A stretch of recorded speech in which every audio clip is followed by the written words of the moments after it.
ఇదిగో నేను అద్భుతములు చేసిన. నిర్గమాకాండం 34:10. కాబట్టి మన దేవుడు ఎవరంట? అద్భుతాలు చేసేటువంటి దేవుడు. కాబట్టి ఇది చాలా ప్రాముఖ్యమైనది. మన దేవుడు సర్వశక్తి కలిగినటువంటి దేవుడు, మహోన్నతుడు, ఉన్నతుడు, సర్వాధికారి. అంటే ఒక రుజువు ఏంటిదంటే మన దేవుడు అద్భుతములు చేసేటువంటి దేవుడు. కాబట్టి మన దేవుడు ఏం చేస్తున్నాడు? ఐగుప్తులో తన ప్రజలు నిట్టూర్పును విడుస్తున్నారు. చదవండి, నిర్గమాకాండము 6వ అధ్యాయం. నిర్గమాకాండము 6వ అధ్యాయము. నిర్గమాకాండము 6వ అధ్యాయము 5-6 వచ్చిన అందరం కలిసి చదువుకుంటాం. Book of Exodus chapter 6:5-6. ఐగుప్తీయుల దాసత్వమునకు లోబర్చిన ఇశ్రాయేలు మూలుగును విని నా నిబంధన జ్ఞాపకం చేసుకునేనాను. కాబట్టి నీవు ఇశ్రాయేలుతో ఇలా చెప్పుము, నేనే యెహోవాను. నేను ఐగుప్తులు మోహించి పరువుల కింద నుండి మిమ్మల్ని వెలుపలకు రప్పించి వారి దాసత్వం నుండి మిమ్మల్ని విడిపించి నా బాహు చాపి గొప్ప తీర్పులు తెచ్చి మిమ్మల్ని విడిపించి మిమ్మల్ని నా ప్రజలుగా చేర్చుకొని మీకు దేవుడనై అందును. కాబట్టి ఇశ్రాయేలు ఐగుప్తు దాసత్వంలో ఉన్న ఇశ్రాయేలు ఐగుప్తు దాసత్వంలో ఉన్నారు. వాళ్ళు మూలుగుచున్నారు, బాధపడుచున్నారు. కాబట్టి వాళ్ళ విషయం చూస్తే నేనే యెహోవాను అని దేవుడు అంటున్నాడు. నేను ఐగుప్తులు మోయించి బరువుల కింద నుండి మిమ్మల్ని వెలుపలికి రప్పించును. కాబట్టి బాధపడేటప్పుడు, మూలుగుచున్నప్పుడు విడిపించేటువంటి వాడు మనకు అవసరం. ఎందుకు దేవుడు ఈ దినాన మన జీవితంలో అద్భుతకరుడు, ఆశ్చర్యకరుడు అవుతున్నాడంటే మన బాధను, మన మూలుగును విని మనల్ని ఐగుప్తు దాసత్వంలో నుండి విడిపించేటువంటి వాడు. ఎందుకు ప్రజలు ఐగుప్తు దాసత్వంలోకి వెళ్ళారు? వాళ్ళు ఏ తప్పిదం చేయలేదు, ఏ పాపం కూడా చేయలేదు. ఆ దినాన యాకోబు కుమారుడైనటువంటి యోసేపు అమ్మబడినాడు, అన్ని జనులకు అమ్మబడినాడు. అమ్మబడిన తర్వాత ఆయన ఐగుప్తులకి కొనిపోబడినాడు. ఐగుప్తు చెరసాల్లో వేయబడినాడు. ఐగుప్తు చెరసాల్లో వేయబడిన తర్వాత ఆ చెరసాల్లో నుండి రాజగృహంలోకి ఆయన తీసుకొని రాబడినాడు. తీసుకొని రాబడిన తర్వాత ఫరో అంతటి వాడు ఎవరంట? యోసేఫ్. యోసేఫ్ ఎలాంటి వాడు? ఫరో అంతటి వాడు. ఆయన ఆజ్ఞ లేనిది, ఆయన శాసనం లేనిది ఐగుప్తులో ఎవరు కూడా ఏ పని కూడా చేయకూడదు. అలాంటి వ్యక్తి యోసేఫ్. ఆ దినాన 7 సంవత్సరాలు బహు విస్తారమైనటువంటి పంట వచ్చింది. 7 సంవత్సరాలు మరి గొప్ప కరువు వచ్చింది. ఇది ఐగుప్తులో ఉన్నటువంటి పరిస్థితి. 7 సంవత్సరాల కరువు నుంచి యోసేపు ఐగుప్తును కాపాడినాడు. ఐగుప్తునే కాదు, సమస్త ప్రపంచాన్ని కూడా కరువు నుంచి కాపాడిన వాడు ఎవరంట? యోసేపు. అయితే ఈ యోసేపు యొక్క తండ్రి యాకోబు యోసేపు బ్రతికున్నాడనేటువంటి సమాచారం తెలుసుకొని యోసేపును ఆయన కలుసుకున్నాడు. యాకోబుకు 12 మంది కుమారులు. ఈ 12 మంది సంతానమే ఇశ్రాయేలు. ఈ ఇశ్రాయేలు ఎక్కడ ఉన్నారంట? ఐగుప్తు దాసత్వంలో ఉన్నారు, మూలుగుచున్నారు. చూడండి, యోసేపు ఎంత మేలు చేస్తున్నాడు ఐగుప్తుకే కాదు సర్వ ప్రపంచానికి మేలు చేస్తున్నారు. యోసేపు అన్నల కుమారులు ఇప్పుడు ఐగుప్తు దాసత్వంలో ఏమవుతున్నారంట? మూలుగుచున్నారు, బాధపడుతున్నారు, ఏడుస్తున్నారు. కాబట్టి ఇప్పుడు ఏడ్చేటువంటి వారిని, మూలుగుచున్న వారిని విడిపించాలంటే ఏం జరగాల? అద్భుతం జరగాలి. ఏం జరగాల? అద్భుతం జరగాలి. కాబట్టి ఆయన గురించి రాయబడింది నిర్గమకాండము 34 అధ్యాయము 10వ వచనం. నిర్గమకాండం 34 అధ్యాయం 10వ వచనం. ఇదిగో నేను అద్భుతములు చేసేదను. కాబట్టి దేవుడు అద్భుతాలు ఐగుప్తులో చేసినాడు. ఎందుకు చేస్తున్నాడు అద్భుతాలు? తన ప్రజల్ని విడిపించడానికే చేసినాడు. 10 ఆశ్చర్యకరమైనటువంటి అద్భుతాలు ఐగుప్తులో చేసినాడు తన ప్రజల్ని విడిపించడానికి. చూసినట్లయితే నిర్గమకాండము 7వ అధ్యాయము 7వ అధ్యాయము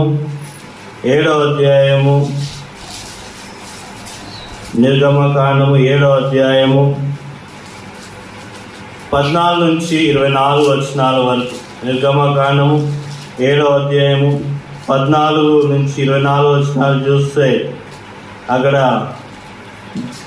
మోషే గారు అన్నాడు, ఈ యొక్క ఇశ్రాయేలును విడిపించయ్యా, ఈ కఠినమైనటువంటి దాసత్వం నుంచి వాళ్ళని పంపివేయి, వారు దేవుణ్ణి ఆరాధిస్తారని చెప్పినాడు.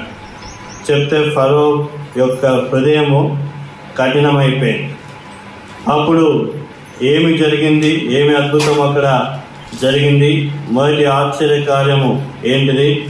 17వ వచనం. యెహోవా చెప్పుచున్నాడు, ఇదిగో నా చేతిలో ఉన్న ఈ కర్రతో నేను ఏటిని కొట్టుదును, అది రక్తముగా మార్చబడును. కాబట్టి మొదటి కార్యము ఐగుప్తులో ఏం చేస్తున్నాడు? నీళ్లను రక్తంగా మార్చినాడు. రెండవది నిర్గమకాండము 8వ అధ్యాయము మొదటి 15వ వచనం. మొదటి 15 వచనాలు. దాంట్లో 2వ వచనము, నీవు వారిని పోనీయని నొల్లని ఎడల ఇదిగో నేను నీ పొలిమలన్నిటినీ కప్పల చేత బాధించదను. కాబట్టి రెండవది, దేవుడు ఇశ్రాయేలును ఐగుప్తుల నుంచి పంపించకపోతే ఐగుప్తులను ఎలా బాధించినాడంట? కప్పలతోటి బాధించినాడు. మూడో విషయాన్ని చూడండి. నిర్గమకాండము 8వ అధ్యాయము 16వ వచనం నుండి 19వ వచనం వరకు చూసినట్లయితే, అహరోను తన కర్రను పట్టుకొని చెయ్యి చాపి ఆ దేశపు ధూళిని కొట్టినప్పుడు పేలు మనుషుల మీద జంతువుల మీద ఉండెను. పేలు అంటే ఏంటంట? మిన్నల్లులు. కాబట్టి పురుగులు, మిన్నల్లులు, పేలు ఐగుప్తులోకి మనుషుల మీదకి జంతువుల మీదకి వచ్చినాయి. నాలుగవది నిర్గమకాండము 8వ అధ్యాయము 20 నుండి 32 వచనాలు. నిర్గమకాండం 8వ అధ్యాయము 8:20 నుండి 32 వచనాల వరకు చూసినట్లయితే ఇక్కడ ఐగుప్తులో నుండి ఇశ్రాయేలు ప్రజల్ని పంపకపోతే 20వ వచనంలో ఈగల గుంపులతో నిండి ఉండును.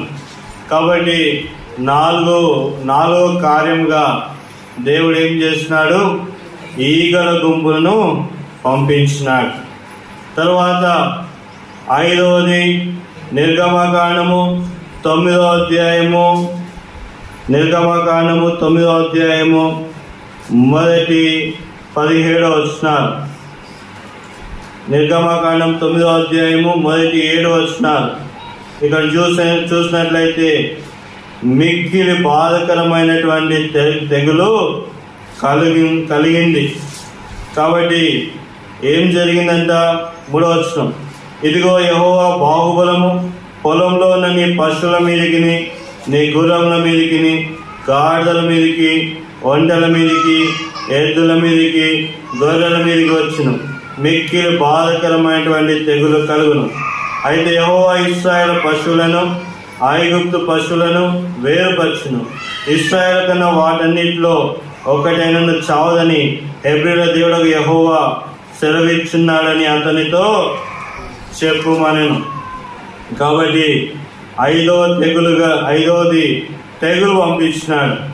పశువులు, ఐగుప్తీయుల యొక్క పశువులు మరణించినాయి. చెప్తారా ఎవరైనా 5 తెగుళ్ళు, 5 ఆశ్చర్యకార్యములు చెప్తారా ఎవరైనా? మొదటిగా ఏంటిదంట? నీటిని రక్తంగా మార్చినాడు. రెండవది కప్పల చేత బాధ పెట్టినాడు. మూడవది పేర్లను, మిన్నలను ఐగుప్తులోకి పంపినాడు. నాలుగవది ఈగల చేత బాధ పెట్టినాడు. ఐదవది పశువులు మరణమైనాయి.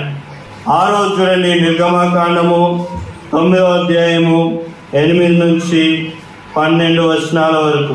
9వ వచనంలో, అప్పుడు అది ఐగుప్తు దేశం అంతటా సన్నపు ధూళి అయి ఐగుప్తు దేశం అంతటా మనుషుల మీదను జంతువుల మీదను పొక్కులు దద్దురులోగునని మోషే ఆరోన్తో చెప్పాను.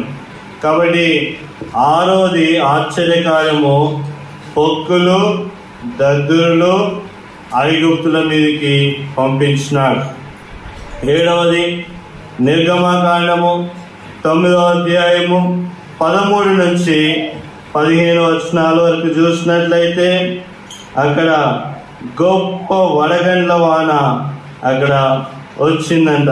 చూడండి, నిర్గమకాండం 9వ అధ్యాయము 13 నుంచి 35 వచనాలు చూసినట్లయితే అక్కడ 19 వచనం చూడండి. కాబట్టి నీవిప్పుడు పంపి నీ పశువులను పొలంలో నీకు కలిగినది యావత్తుగా త్వరగా భద్రం చేసుకును. ఇంటికి రప్పింపబడక పొలంలో ఉండు ప్రతి మనిషిని మీదను జంతువు మీదను వడగండ్లు కురియును, అప్పుడు అవి చచ్చునని చెప్పాను. కాబట్టి 7వ కార్యంగా ఐగుప్తుల మీద వడగండ్లు కురిపించినాడు. 8వది నిర్గమకాండము 10వ అధ్యాయము మొదటి 20 వచనాలు. నిర్గమకాండము 10వ అధ్యాయము మొదటి 20 వచనాలు చూసినట్లయితే ఇక్కడ మిడతల బాధ వచ్చింది. మిడతల ద్వారా బాధతో వాళ్ళు మిడతల బాధ వచ్చింది. మిడతలు ఎప్పుడైతే వస్తాయో అప్పుడు పంట అంతా కూడా నాశనం అయిపోతుంది. కాబట్టి దేవుడు వేడిని పంపినాడంట, మిడతలను పంపినాడు. ఎప్పుడైతే మిడతలు వచ్చినాయో అప్పుడు ఆ యొక్క ఐగుప్తులో ఉన్నటువంటి పంట అంతా కూడా నాశనం అయిపోయింది. నిర్గమకాండం 10వ అధ్యాయం 13వ వచనం, మోషే ఐగుప్తు దేశం మీద తన కర్రను చాపగా యెహోవా పగలంతయు ఆ రాత్రి అంతయు ఆ దేశం మీద తూర్పు గాలిని విసిరేసెను.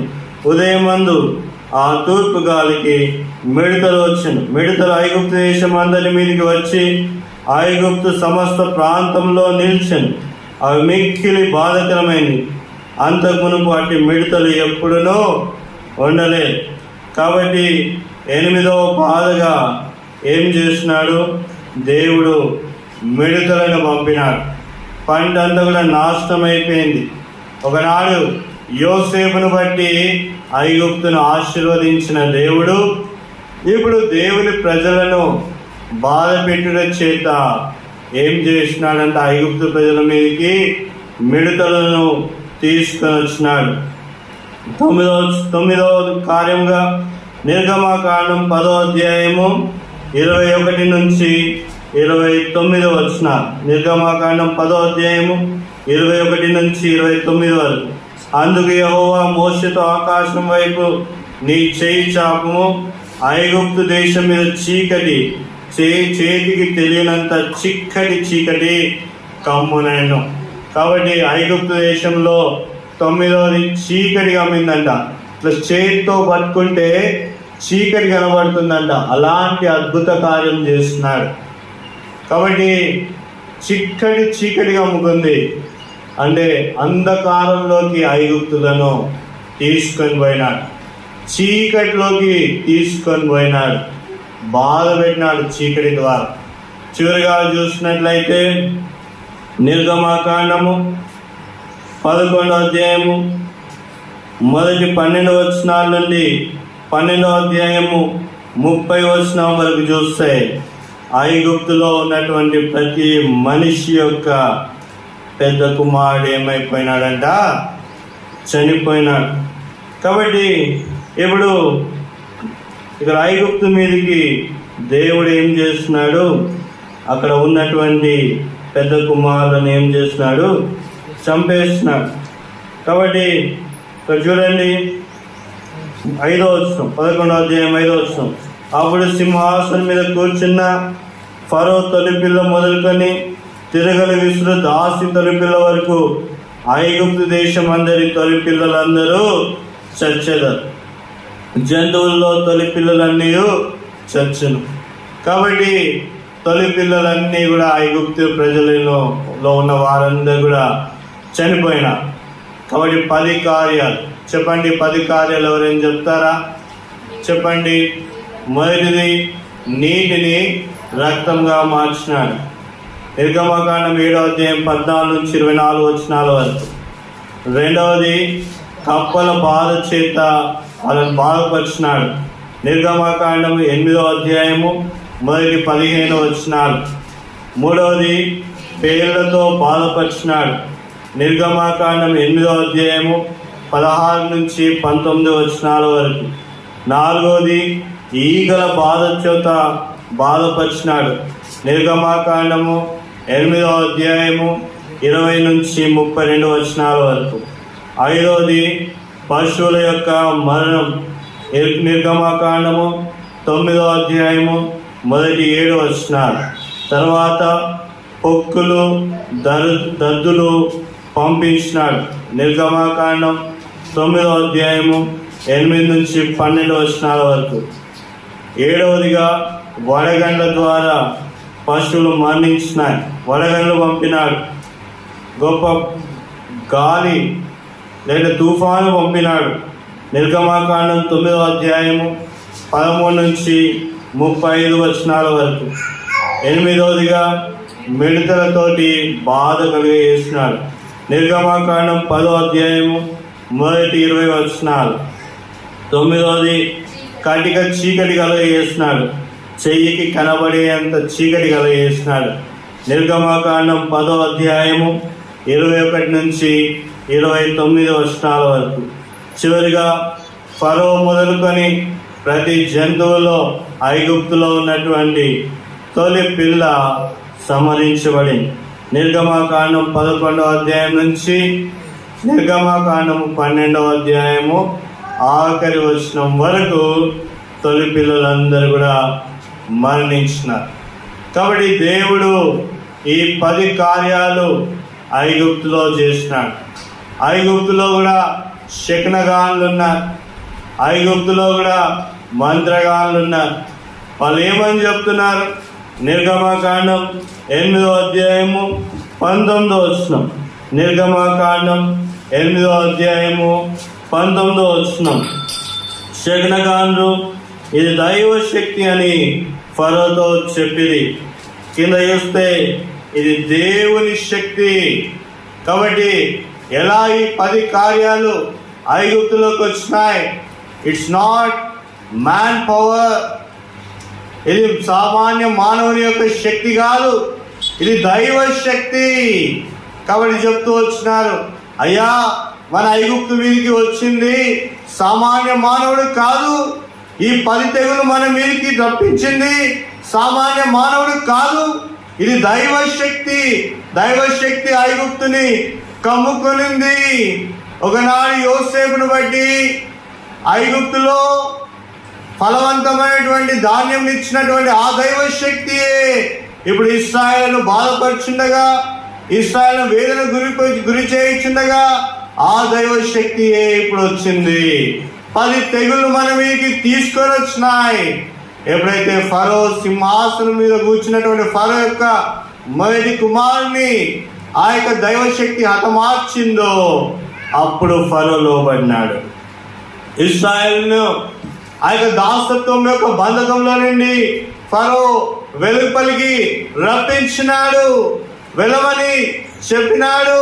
మీ దేవుణ్ణిగా మీరు వెళ్ళి సేవించుడి, మీ దేవుణ్ణి మీరు ఆరాధించుడి అని చెప్పినా కానీ తర్వాత మళ్ళా ఫరో హృదయం కఠినమైపోయి ఇశ్రాయేలును ఏం చేస్తున్నాడు? తరుముతూ వెళ్ళినప్పుడు దేవుడు ఏం చేస్తున్నాడంటే ఆశ్చర్యకార్యము. చూడండి నిర్గమాకాండం 14వ అధ్యాయము 21-22 వచనంలో దేవుడు ఎర్ర సముద్రాన్ని పాయలుగా చేసినాడు. ఎర్ర సముద్రాన్ని చీల్చినాడు. ఎర్ర సముద్రంలో ఉన్నటువంటి నీళ్లను ఆరిపోయేసినాడు. ఇశ్రాయేలుని ఆ యొక్క ఎర్ర సముద్రం గుండా నడిపించినాడు.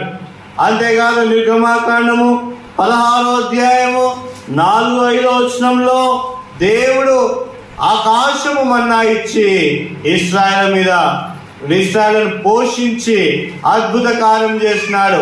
పరలోకంలో నుండి మన్నాను కురిపించినాడు. ఇశ్రాయేలును ఆశీర్వదించినాడు. ఇశ్రాయేలుకు ఆహారాన్ని దయచేసినటువంటి దేవుడిగా ఉన్నాడు.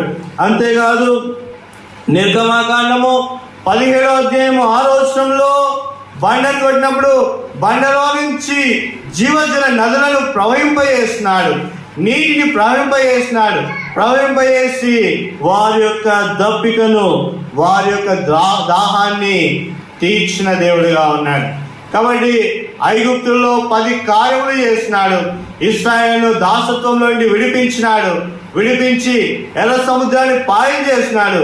ఎర్ర సముద్రంలో నుండి నడిపింపజేసినాడు. అంతేకాదు ఇంకా ఏం చేస్తున్నాడంటే అరణ్యంలో, ఆ యొక్క దట్టమైనటువంటి అరణ్యంలో ఇశ్రాయేలు కాల్బలానికి ఆకాశం నుండి మన్నాను కురిపించి ఆహారాన్ని దయచేస్తున్నాడు. అంతేకాదు బండ నుంచి నీళ్లను రప్పించి వారిని తృప్తిపరిచినాడు. కాబట్టి మన దేవుడు కూడా మన జీవితంలో కూడా సాతాను దాసత్వంలో ఉన్న మనల్ని, సాతాను బంధకంలో ఉన్నటువంటి మనల్ని ఆ దైవశక్తియే విడిపించినాడు. ఆ దైవశక్తియే కాపాడినాడు. ఎలా కాపాడినాడు చూడండి. నిర్గమాకాండము 12వ అధ్యాయము 27వ వచనం. నిర్గమాకాండము 12వ అధ్యాయము 27వ వచనం. మీరు 26-27 మరియు మీ కుమారులు మీరు ఆచరించి ఆచారం ఏమిటని మిమ్మల్ని అడిగినప్పుడు మీరు ఇది యెహోవాకు పస్కాబలి. ఆయన ఐగుప్తులను హతము చేయొచ్చు మన ఇండ్లను కాల్చినప్పుడు ఆయన ఐగుప్తులో ఉన్న ఇశ్రాయేలు ఇండ్లను విడిచి పెట్టెను అని అనవల్లని చెప్పాను. అప్పుడు ప్రజలు తలలు వంచి నమస్కారం చేసిరి. అప్పుడు ఇశ్రాయేలు వెళ్ళి అలాగు చేసిరి. యెహోవా మోషే అహరోనులకు ఆజ్ఞాపించినట్లే చేసింది. కాబట్టి ఇప్పుడు యెహోవాకు పస్కా బలి అర్పించినారు. ఆ యొక్క గొర్రెను వధించినారు. గొర్రె యొక్క రక్తాన్ని ద్వారమందిరముల మీద పూసినారు.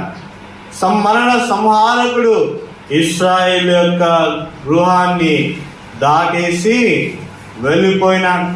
మరణ సంహారకుడు ఇశ్రాయేలు గృహంలో ఏ గృహాన్ని కూడా పట్టుకోలేదు.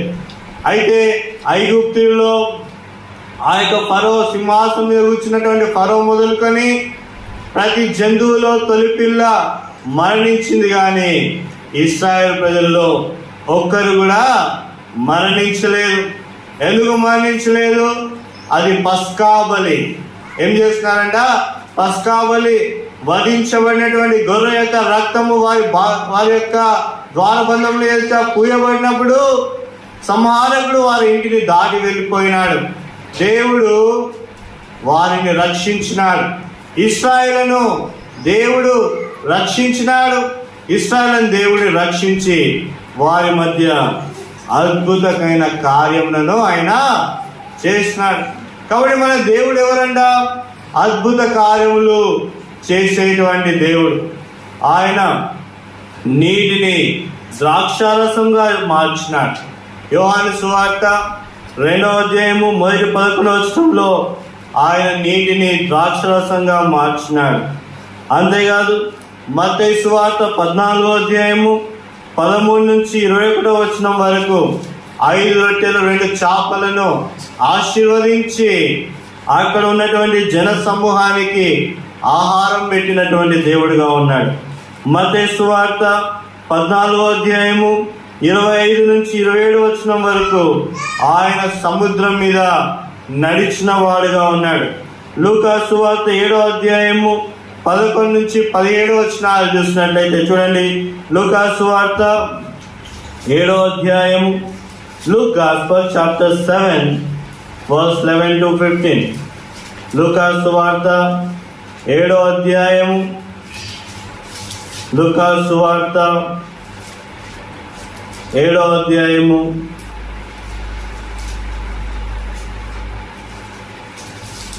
లూకా సువార్త 7వ అధ్యాయము 11-17 వచనాల వరకు మార్చి చదువుకుంటాం. 7-11.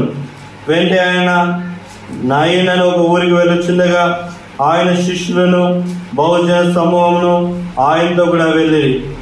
ఆయన ఆ ఊరికి అగ్ని వద్దకు వచ్చినప్పుడు చనిపోయినప్పుడు వెలుపలికి మోసుకొని పోచున్నాను.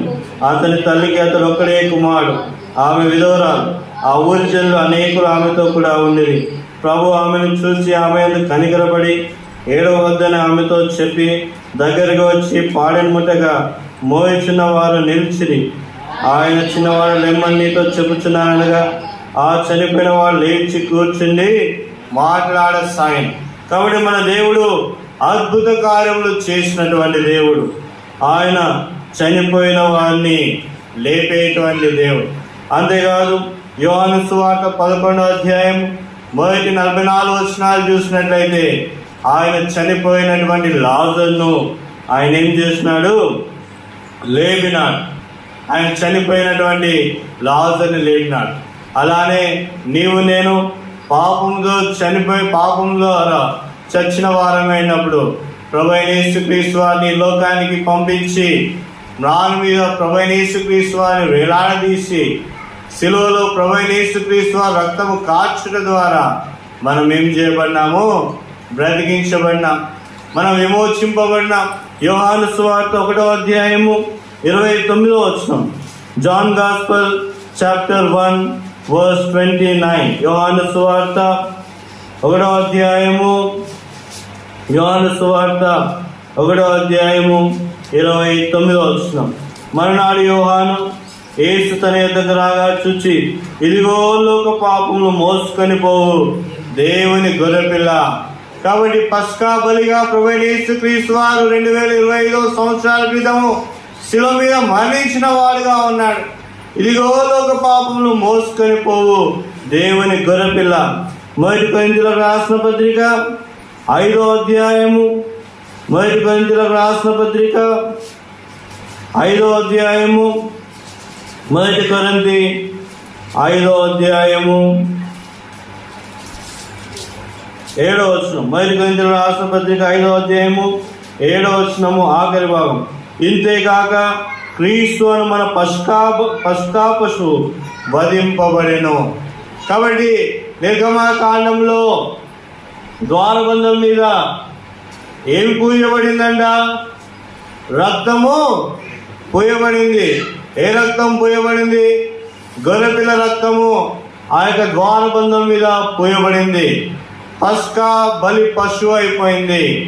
ఒక గొర్రె ఆ యొక్క ఇశ్రాయేలు ప్రజలను కాపాడడానికి బలి అయిపోయింది. అయితే మన ప్రభువైన యేసుక్రీస్తు వారు మనల్ని విమోచించడానికి ఆయనే పస్కా బలిగా శిలువ మీద వేలాడదీయబడినాడు. ఆ పస్కా బలిగా ఉన్నటువంటి ఆ దేవుడు ఇక్కడ రాయబడింది ఆయన గురించి. 1 కొరింథీ 5:7. క్రీస్తు అని మన పస్కా పశువు వధింపబడును. ఎవరంట మన పస్కా పశువు? క్రీస్తు. గొర్రెపిల్ల కాదు. గొర్రెపిల్ల రక్తం ద్వారా మనం విడిపించబడలేదు. క్రీస్తు అనే మన పస్కా పశువు ద్వారా మనం ఏం చేయబడినామంట? విడిపించబడినాం. విడుదలలోకి వచ్చినాం. క్రీస్తు స్వారూప్యాన్ని ధరించుకున్నాం. నవీనత్వంలోకి మార్చబడినాం. ప్రకటన గ్రంథం 19వ అధ్యాయము 11 ప్రకటన గ్రంథం 19వ అధ్యాయము 15వ వచనం. ప్రకటన 19:15. ప్రకటన 19వ అధ్యాయము 15వ వచనం. జనములను కొట్టుటకై ఆయన నోట నుండి వాడిగల ఖడ్గం బయలుదేరుచున్నది. ఇక్కడ 16వ వచనం. రాజులకు రాజును ప్రభువులకు ప్రభు అను నామము ఆయన వస్త్రం మీదను తోడ మీదను రాయబడింది. కాబట్టి మన దేవుడు ఎవరంట? రాజులకు రాజు, ప్రభువులకు ప్రభు. ప్రకటన గ్రంథం 21వ అధ్యాయము 5వ వచనం, 4-5 వచనం. ఆయన వారి కన్నుల ప్రతి బాష్ప బిందువును తుడిచివేయను. మరణం ఉండదు, దుఃఖమైన, ఏడ్పైన, వేదనైన ఇక ఉండదు. మొదటి సంగతులు గతించిపోయినని సింహాసనంలో వచ్చిన గొప్ప స్వరము చెప్పుట వింటిని. అప్పుడు సింహాసనాసీనుడైన వాడు, ఇదిగో సమస్తమును నూతనమైనవిగా చేయుచున్నానని చెప్పాను. కాబట్టి ఇక్కడ నూతనమైపోయింది. ఏం లేదంట, ఆయన వారి కన్నుల ప్రతి బాష్ప బిందువును తుడిచివేయండి. ఆనాడు ఇశ్రాయేలు యొక్క కన్నుల యొక్క బాష్ప బిందువును తుడిచివేసినాడు. ఇది మన బాధలు తుడిచివేసిన దేవుడిగా ఉన్నాడు. మన యొక్క పాత జీవితంలో ఉన్నటువంటి శ్రమ, వేదన తీసివేసి నవీనత్వాన్ని, నూతనత్వాన్ని ఇచ్చిన దేవుడిగా ఉన్నాడు. కాబట్టి సమస్తము నూతనంగా చేసినాడు. ఎలా చేసినాడు? నూతనంగా మన జీవితంలో అద్భుత కార్యములు చేసి నూతనపరిచిన దేవుడిగా ఉన్నాడు. కాబట్టి ఈ నూతనమైనటువంటి అనుభవంలో మన దేవుణ్ణి, అద్భుతములు చేసేటువంటి దేవుణ్ణి మనం ఆరాధించుదము. అందరం లేచినబడి ఒక పాట పాడుకుందాం.